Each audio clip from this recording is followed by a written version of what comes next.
All right, we're back again. This is Jim. I'm here with Rob from SDC International Shipping.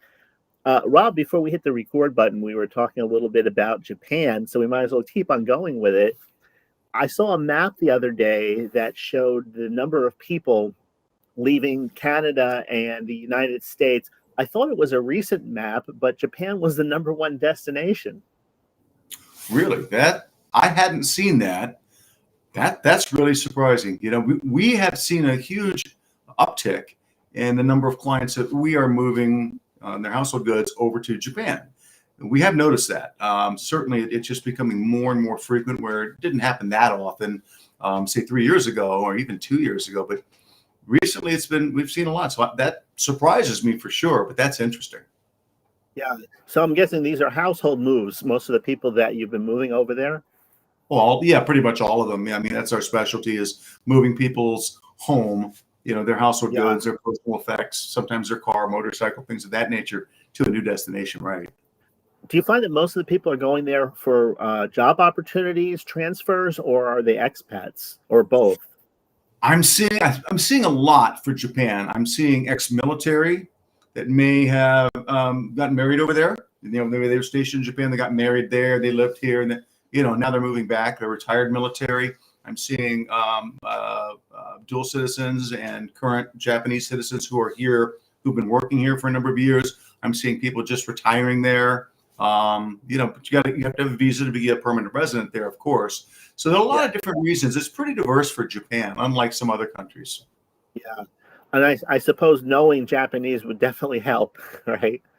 Yeah, I mean, Japan, of course, is first world country and just absolutely advanced, and as a result, English is pretty widely spoken. But certainly, learning Japanese, I think, would be very, very beneficial.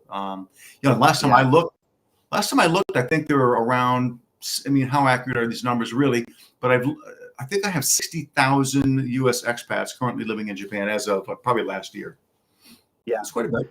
Now, of course, Japan is like the New York, I guess, of or what was I going to say? Tokyo. Tokyo is the epicenter, right? Absolutely. But people move to other places. Oh yeah. So Tokyo is New York. It's about 9 or maybe 10 million people now, population. But yeah, there are a lot of big cities in Japan. It's such a diverse country. You can go on the West Coast, on the Sea of Japan, and there's ski country in Japan. Go up north, it snows all the time. The islands to the south, Osaka, Sapporo, and all these cities, Yokohama, big industrial towns. Yeah. So now, as far as preparing for this kind of move, you're in the planning stages. You're looking at all your household items and the things that you have. What are the cans and the can'ts as far as relocating from the United States to Japan? Yeah, of course, a relocation to Japan and moving your household goods is pretty straightforward. It's somewhat consistent with any other country.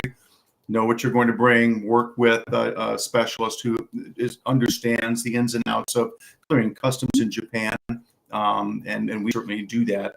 But from well over a decade now, get your inventory list together and all of that. But there are some cans and can'ts. They're pretty consistent with most other countries. The things that you would expect that you can't ship to as part of your household goods: explosives and chemicals and counterfeit goods and large amounts of currencies and things of that nature. Nothing really jumps out at me. I think one thing that was funny on the list with Japan is you can't bring anything made of straw. Don't bring any hay. I thought that was an odd one on the list, but I think what they're saying is, like most other countries, don't bring anything that's plant-based, whether living or not living. No raw wood that's isn't stamped, certified to be shipped overseas, that kind of thing. Yeah.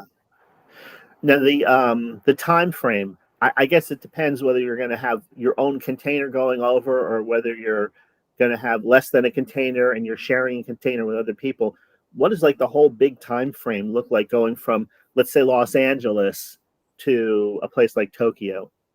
Yeah, so that would be, again, like you said, like you had mentioned, an exclusive dedicated container for a client, a 20-foot or a 40-foot or 40 high cube or multiple containers, but the container's not shared. It's the client's container. Door to door, I would say 6 to 10 weeks. And there are a number of factors that come in there that can make it less, or closer to the 6, or closer to the 8, maybe 10. Such I won't get too deep into the weeds, but there's ways of loading. We can do a live load sometimes. If we can pull the container right to the client's home and live load it, put the seal on the container, take it to the port of Long Beach and ship it. There's no lag time in the USA, as opposed to if we aren't able to do what we call that live load, it would be more, we have to pick it up, we have to take it to our secure warehouse, get a container, load that, and then take it to the port. That could take a little bit of time. But to answer the question, for exclusive containers, you're looking at about 6 to 10. And when you're doing a shared container situation where the volume is less, then you'd want to have your own container to deal with. That would be more in the neighborhood of 6 to 12, 6 to 14 weeks to transit. But typically 14 is pretty far on the outside. Now, as far as visas go, they work basically just like every country is more or less the same with that. You have to get your work visa or a temporary visa so that you don't have any trouble getting there, right?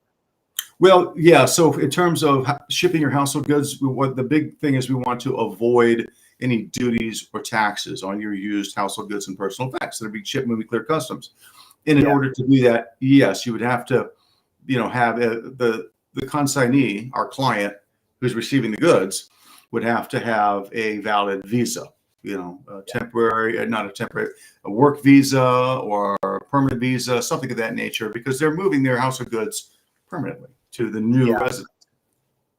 And SDC, of course, you have somebody that understands the ins and outs of that kind of move in Japan to make sure that all the documentation, the person knows that's all taken care of as part of the moving process, right? Absolutely. And we do so much to Japan. We have a specialist, a logistics and support specialist in-house that deals with Japan, not absolutely exclusively, but that is their world. So when we book a client that's moving to Japan and we're shipping their household goods, we would put into the equation a support and logistics specialist has very, very highly specialized skill set and knowledge about Japan, how to get it there smoothly with no problems in clearing customs. Right. Now, let's say, my family, we're getting ready to move to Japan. We're in the planning stages now, and I'm watching this video. I can just reach out to you and you can help me get through the whole process. Is it very simple to do?